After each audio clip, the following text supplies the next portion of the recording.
ഗുരുതരാവസ്ഥയിലുള്ള രോഗിയെ കൊണ്ടുപോകാനുള്ള ആംബുലൻസ് ആണെന്ന് അറിയില്ലായിരുന്നു എന്നാണ് ന്യായീകരണം.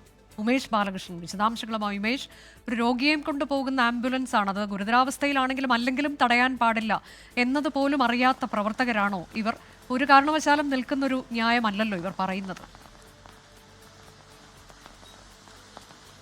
അനുജ, കോൺഗ്രസ് പ്രവർത്തകരുടെ പ്രതികരണം ഈ രീതിയിലാണ്. അതായത് ആംബുലൻസിൽ രോഗി ഉണ്ടായിരുന്നില്ല, രോഗിയെ കയറ്റാൻ വേണ്ടി ആംബുലൻസ് കാഷ്വാലിറ്റിക്ക് മുന്നിൽ നിർത്തിയപ്പോഴായിരുന്നു ആ ആംബുലൻസിൽ രോഗിയെ കയറ്റാൻ കഴിയില്ല എന്ന രീതിയിൽ പ്രതിഷേധിച്ചത്. കാരണം ആ ആംബുലൻസിന് കാലപ്പഴക്കം ചെന്നതാണ്. അതുകൊണ്ട് തന്നെ അപകട സാധ്യത ഉള്ളതുകൊണ്ടാണ് തങ്ങൾ ആ ആംബുലൻസ് തടഞ്ഞുകൊണ്ട് പ്രതിഷേധിച്ചത്. ഒടുവിൽ മെഡിക്കൽ സൂപ്രണ്ട് നേരിട്ട് എത്തുകയും അതിൽ ഗുരുതരമായ ഒരു രോഗിയെ ആശുപത്രിയിലേക്ക് കൊണ്ടുപോകണമെന്ന് ആവശ്യപ്പെടുകയും ചെയ്തു. അപ്പോൾ തന്നെ നമ്മൾ ഈ സമരം അവസാനിപ്പിക്കുകയും ഏകദേശം 5 മിനിറ്റ് കൂടുതൽ ഈ ആംബുലൻസ് തടഞ്ഞിട്ടില്ല. ഒടുവിൽ തങ്ങൾ തന്നെയാണ്, തങ്ങളുടെ പ്രവർത്തകൻ കൂടിയാണ് മരിച്ച ബിനു, അതുകൊണ്ട് തന്നെ തങ്ങൾ തന്നെയാണ് കാഷ്വാലിറ്റിയിൽ നിന്ന് ഈ സ്ട്രക്ചറിൽ രോഗിയെ ആംബുലൻസിലേക്ക് കയറ്റിയതും. അതുകൊണ്ട് തന്നെ 20 മിനിറ്റോളം തടയുന്ന രീതി ഉണ്ടായിട്ടില്ല എന്നും, ഒപ്പം രോഗിയെ ആംബുലൻസിൽ കിടത്തിയല്ല, ആംബുലൻസ് കാഷ്വാലിറ്റിയിൽ എത്തി രോഗിയെ എടുക്കുന്നതിന് തൊട്ട് മുൻപാണ് ഇത്തരത്തിൽ തടഞ്ഞതുമെന്നാണ് കോൺഗ്രസ് നൽകിയത്.